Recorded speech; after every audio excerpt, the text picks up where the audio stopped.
ओम शांति। वैसे तो इस वर्ष का बाबा ने लक्ष्य दिए हैं बाप समान बनना। वैसे हमारे दो लक्ष्य हैं। एक है संगम युग का लक्ष्य, दूसरा है सतयुग का लक्ष्य। संगम का लक्ष्य है अशरीरी बनना, फरिश्ता बनना, और भविष्य का सतयुग का लक्ष्य है देवी देवता बनना। अगर देवता बनना है उसके पहले हमें क्या बनना पड़ेगा? फरिश्ता बनना पड़ेगा। फरिश्ता के बिना देवता बन नहीं सकते। देवता बनेंगे, लेकिन अगर संपूर्ण फरिश्ता नहीं बनेंगे तो छोटा मोटा पद मिल सकता है, लेकिन ऊंच पद अगर प्राप्त करना है तो क्या बनना पड़ेगा? संपूर्ण फरिश्ता, अशरीरी स्थिति।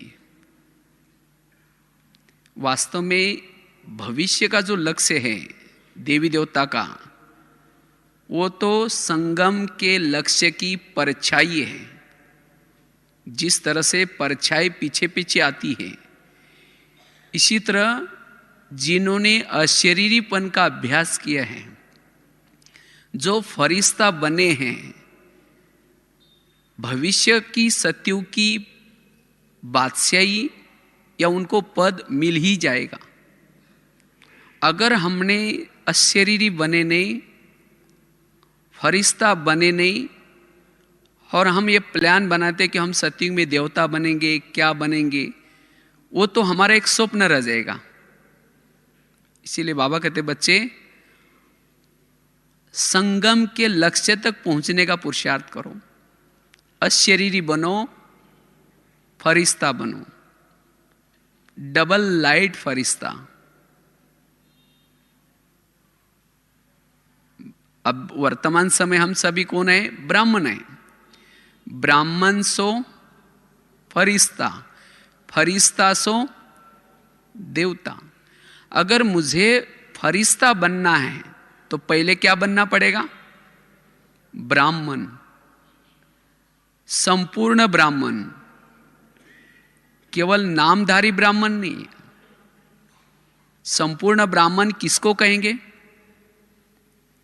जो संपूर्ण ईश्वरीय मत पर चलता है, ज्ञान की धारणा जीवन में है, आचरण में है। कुक्कड़ ज्ञानी नहीं, जिसको बाबा ने कल कहा था कुक्कड़ ज्ञानी। कुक्कड़ ज्ञानी वाला फरिश्ता नहीं बन सकता। मना केवल दूसरों को उपदेश देने वाला। जैसे वो मुर्गा होता है ना, मुर्गा जगाता है 4 बजे, लेकिन खुद बाद में क्या करता है? सो जाता है। इसी तरह हम भी दूसरों को जगा रहे हैं, ये करना चाहिए, ये करना चाहिए, लेकिन अगर हमारे जीवन में वो बातें नहीं है, उसको क्या कहेंगे? कुक्कड़ ज्ञानी। और कुक्कड़ ज्ञानी फरिश्ता नहीं बन सकता। और जो फरिश्ता नहीं, वो संपूर्ण देवता उच्च पद भी प्राप्त नहीं कर सकता। इसलिए फरिश्ता बनने के लिए जो बाबा की जो बातें सुनते हैं हम रोज मुरली में, फरिश्ता एक दिन से नहीं बन पाएंगे। फरिश्ता बनने के लिए जो भी बाबा स्टेप्स बता रहे हैं, रोज कितनी सारी श्रीमत दे रहे हैं, एक एक दिन की जो धारणाएं हैं वही हमें क्या बनाएंगी? फरिश्ता। इसीलिए पहले हमें क्या करना है? ब्राह्मण बनना है, पक्के ब्राह्मण। और जो पक्का ब्राह्मण है संपूर्ण फरिश्ता बनेगा। संपूर्ण फरिश्ता है वही उच्च पद प्राप्त कर सकता है। क्योंकि हमारे इस पुरुषार्थ में बाप समान किसको कहेंगे? बाप समान मतलब जैसा बाप अशरीरी रहता है, विदेही रहता है, बिंदु स्वरूप में रहता है, वो स्वरूप हमारा नेचुरल रहे, इसको कहेंगे बाप समान। क्योंकि जब हमारी ये स्थिति आएगी, बाप समान स्थिति आएगी, तब हमारे से भी बाप के समान कर्तव्य हो जाएंगे। अगर कोई अशुभ चिंतक वाला है तो भी उसके लिए शुभ चिंतक बन सकेंगे। मान अपमान निंदा ग्लानि में भी समान रह सकेंगे। इसीलिए हमें बाप समान बनने के लिए क्या करना है? फरिश्ता बनना है। अशरीरी स्थिति का हमारे जीवन में बहुत लाभ है। क्या क्या लाभ है? अगर हमारी अशरीरी स्थिति बनेगी, कम समय में हम बहुत सेवा कर पाएंगे। अशरीरी स्थिति बनने से अति इंद्रिय सुख मिलेगा, और जिसको अति इंद्रिय सुख मिलता है उसको इस संसार का सुख फीका लगेगा। उसको इस संसार की बातों से, चीजों से वैराग आएगा। वास्तव में हमें कोई वैराग मतलब जबरदस्ती करना नहीं है। जिन्होंने ज्ञान और योग का आनंद लिया है, सुख लिया है, जो सचमुच अशरीरी है, उसको ऑटोमेटिकली संसार का वैराग आएगा। ज्ञान का वैराग क्षणिक वैराग है, लेकिन जिन्होंने इस अशरीरी का अभ्यास किया है, अनुभव किया है, उनका वैराग हमेशा के लिए है। इसीलिए बाबा कहते, बच्चे इस बेहद का वैराग करो, और इस बेहद का वैराग करने के लिए हमें क्या करना है? इस अशरीरी स्थिति का अनुभव करना है। अगर हम अशरीरी का अनुभव करेंगे, अशरीरी के अनुभव से हमारी देखते हुए भी न देखने की अवस्था रहेगी। इस संसार में देख रहे, इस संसार की कीचड़ में रह रहे, लेकिन उस कीचड़ का प्रभाव पुरानी दुनिया की विकारों का प्रभाव, वस्तुओं का प्रभाव नहीं रहेगा। शरीर में रहते हुए भी स्वराज्य अधिकारी स्थिति रहेगी। शरीर में रहते हैं, लेकिन शरीर में रहते भी हर इंद्रिय वश में रहेगी। चाहे मन वश में रहेगा, चाहे बुद्धि, मुख, आंखें वश में रहेगी। किसके रहेंगी? जिसकी अशरीरी अवस्था है। अशरीरी वालों के वाणी में बल आएगा। इसीलिए बाबा कहते, बच्चे यह अवस्था बनाओ, और इससे जिसकी अशरीरी अवस्था रहती है, वो वायुमंडल में शुद्ध प्रकंपन फैलाता रहेगा। बाबा कहते हैं, बच्चे वायुमंडल फैलाओ। ये वायुमंडल फैलाने की सेवा करने के लिए अशरीरी अवस्था जरूरी है।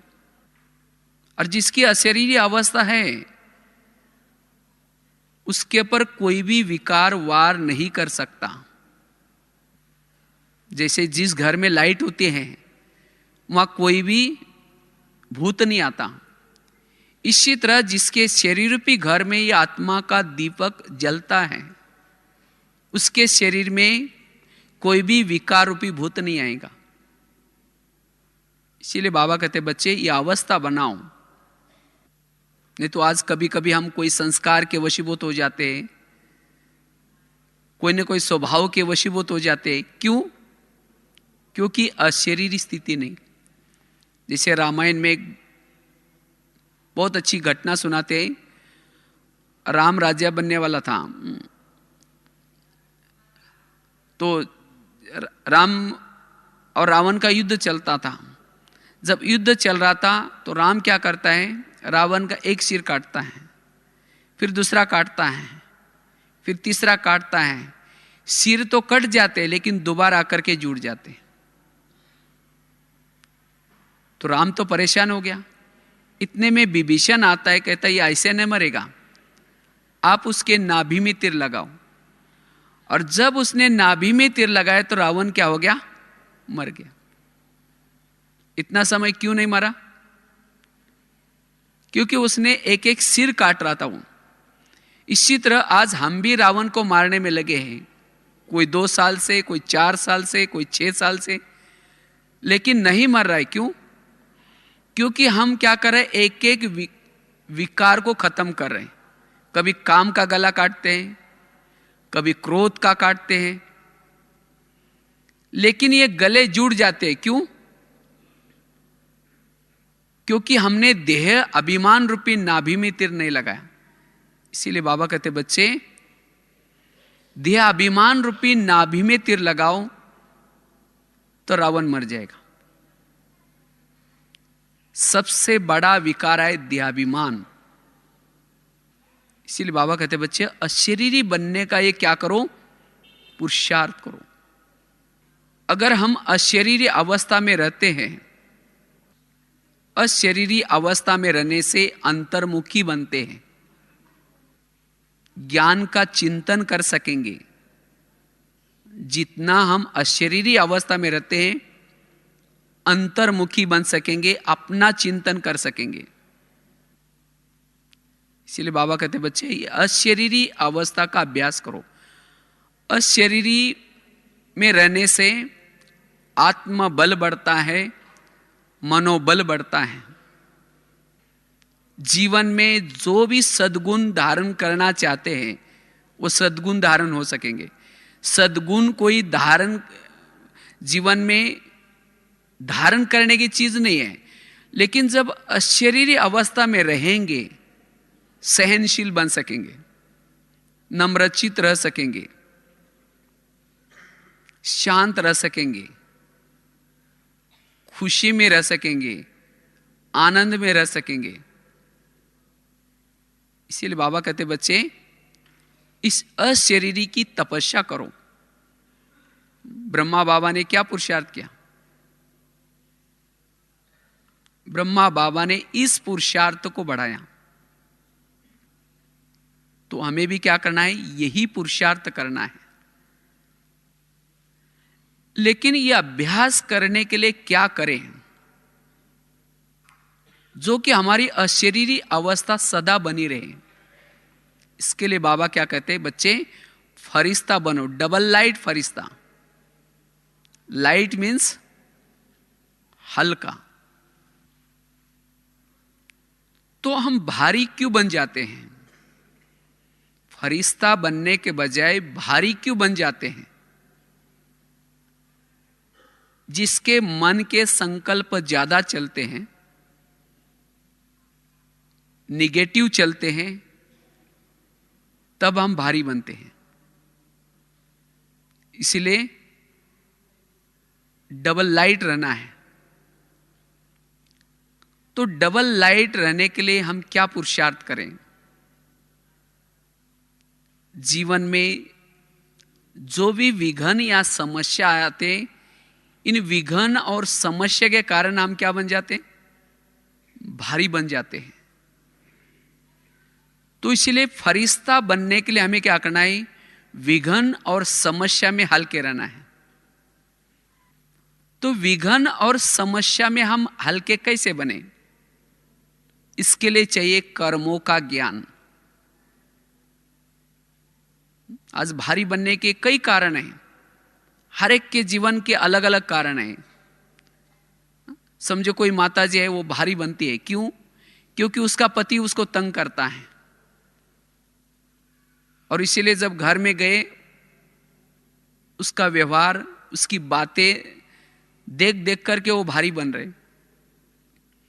सेंटर में मुरली सुनी, और मुरली सुनते समय सोचा कि आज तो मौन में रहेंगे, आज बहुत अच्छा फरिश्ता स्थिति में रहेंगे, आज हल्के रहेंगे, किसी का परिचिंतन नहीं करेंगे।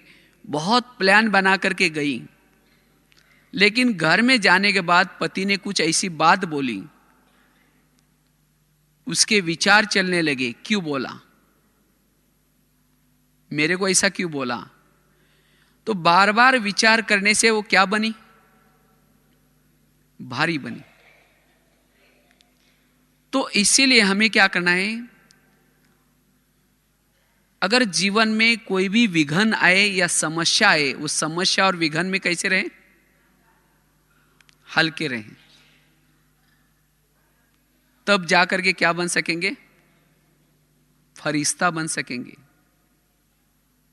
समझो कोई माता जी है, उसका अपना पति तंग करता है, किसी को सास तंग करती है, किसी को अपने ही बच्चे तंग करते हैं, किसी को जिस ऑफिस में काम करते हैं वो व्यक्ति ही तंग करता है।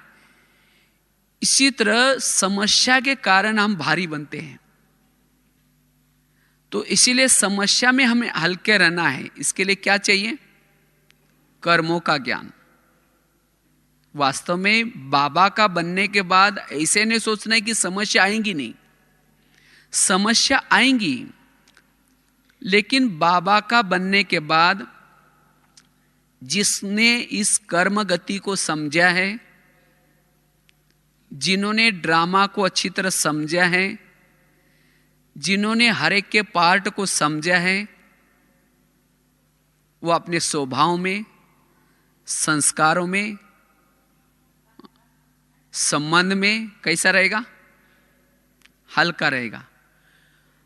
अगर मैं स्वभाव या संस्कार में हल्का नहीं बनता, मुझे वो बातें भारी करते हैं, इसका मतलब मैंने यथार्थ ज्ञान को नहीं समझा, कर्म गति को नहीं समझा। इसीलिए हमें कर्म गति को यथार्थ समझना है। चलो 2 मिनट। तो इस तरह से हमें अपने मन को हल्का रखने के लिए वर्तमान समय इस कर्म गति को समझना बड़ा जरूरी है। बाबा ने इस वर्ष में हमें होमवर्क दिया था, अपने व्यर्थ संकल्प को क्या करो, फुल स्टॉप लगाओ। क्योंकि जितने व्यर्थ संकल्प ज्यादा चलेंगे, जितना मन ज्यादा चलेगा, उतना मन भारी होगा। और जिसका मन भारी है, भारी मन वाला ऊपर उड़ नहीं सकता, फरिश्ता नहीं बन सकता। इसीलिए कोई भी विघन और समस्या में हमें संकल्प को नहीं चलाना है। एक तो लोहे का मन लेकर के ऊपर फेंको, लोहे का मन ऊपर जाएगा? लोहे का मन भारी है, 1 मन 2 मन जो वजन करते हैं, अगर उसको फेंकेंगे ऊपर जाएगा कैसा? इसी तरह अगर हम अपने मन को मन बनाते हैं, भारी बनाते हैं, तो भारी मन ऊपर कैसा उड़ेगा? इसीलिए कोई भी विघ्न और समस्या में मन को हल्का रखना है। और मन को हल्का रखने के लिए कर्म गति को समझना जरूरी है। आज कईयों का मन भारी क्यों होता है? किसी को देखते ही लगता है कि ये मेरा चुगली करते हैं, इन्होंने मेरी कंप्लेन की है, इन्होंने मेरे साथ गलत व्यवहार किया है।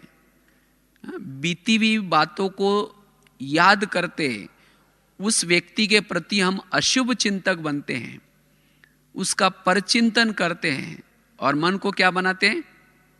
भारी बनाते हैं।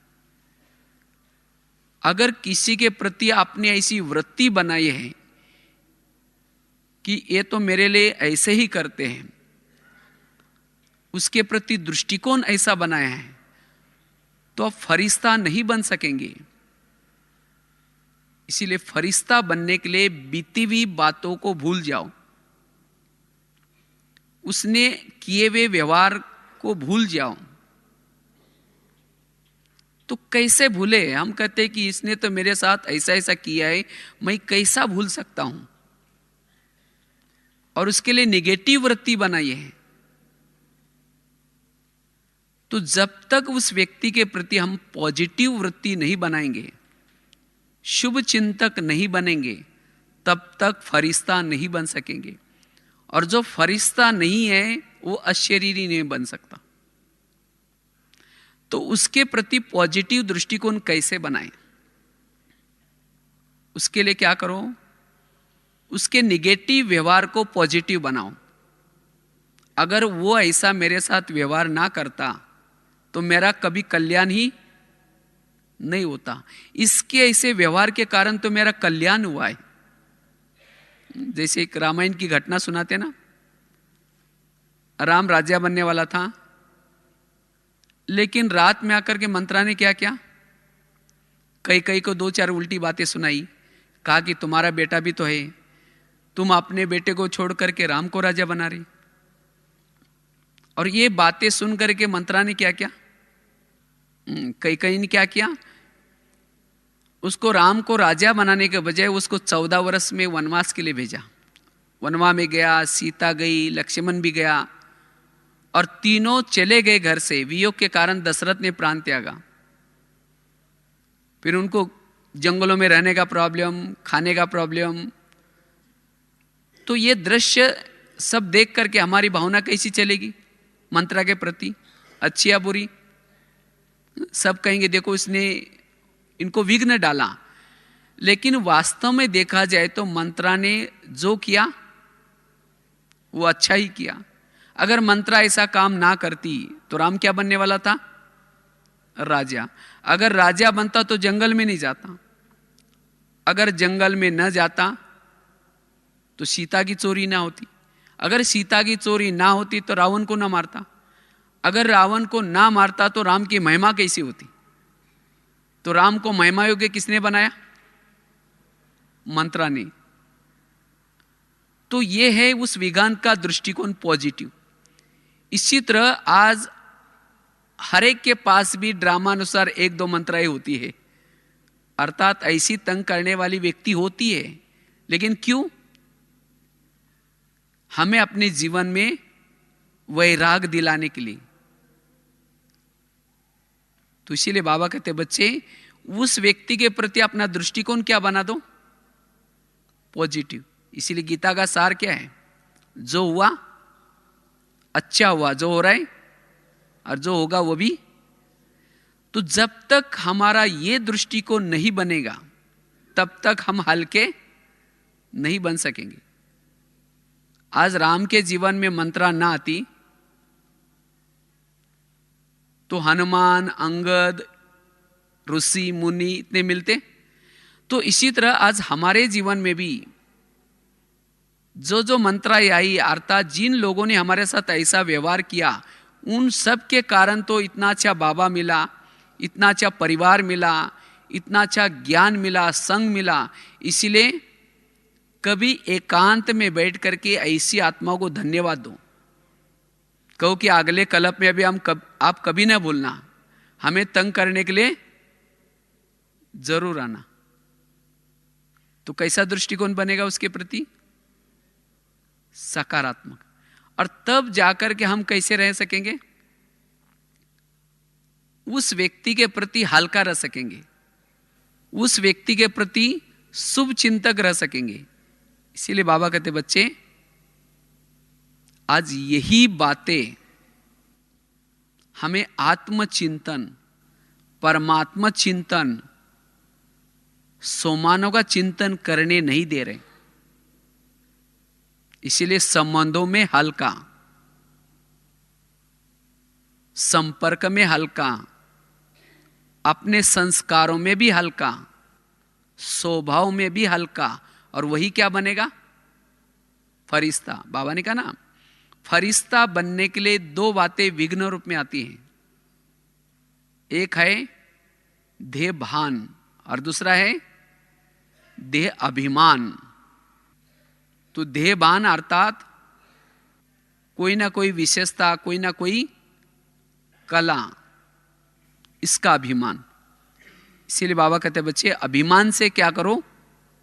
मुक्त बनो, तब हम फरिश्ता बन सकेंगे। तो विघ्न और समस्या में हमें हल्के रहने की कला सीखने हैं। विघ्न अंत तक आती रहेंगी, नए नए प्रकार के विघ्न आएंगे, लेकिन विघ्नों में हमारा दृष्टिकोण पॉजिटिव विघ्न डालने वालों के प्रति भी दृष्टिकोण पॉजिटिव, क्योंकि अब अंत का समय है और अंत समय में हमें सभी हिसाब किताब चुक्त करने हैं। विघ्न आने से भी क्या हो जाते हैं, हिसाब किताब चुक्त होते। न जाने हम पिछले अनेक जन्मों में उन लोगों को तंग किया होगा या उन लोगों को परेशान किया होगा, इसीलिए अभी वो अपना हिसाब किताब लेने के लिए आएंगे। लेकिन हमें क्या करना है, सहन करना है और सहन करके हल्के रहना है। कभी आप राजा बने होंगे और राजा बनकर के किसी मंत्री ने किसी व्यक्ति की कंप्लेन की होगी, भले उस मंत्री की और उस व्यक्ति की कुछ आपस में होगी, लेकिन आपको आकर के बताया, आपने बिना निर्णय लेते उस मंत्री की सुनी हुई बातों को सुन करके उसको फांसी की सजा दी, कहा कि इसको फांसी चढ़ाओ। तो उस व्यक्ति के मन में क्या रहा होगा कि ये राजा है क्या, क्या है, मेरे साथ अन्याय किया, मैं भी इसको दिखाऊंगा। तो अब संगम युग में कोई ना कोई रूप में आकर के हमें दिखाने का काम करता है। किसी को अपने पति बन करके कोई सत्संग में जाने के लिए रोका होगा, तो आपको भी अभी क्या करेगा, वो पति बन करके क्या करेगा, ज्ञान में चलने के लिए रोकेगा, ये विघ्न डालेगा। लेकिन आपको भारी बनना नहीं है। सोचिए कि मेरा हिसाब किताब क्या हो रहा है, चुक्त हो रहा है। तो इसीलिए जितना उस बातों को सकारात्मक रूप में लेंगे उतना क्या रहेंगे, मन से हल्के रहेंगे, संबंधों में हल्के रहेंगे,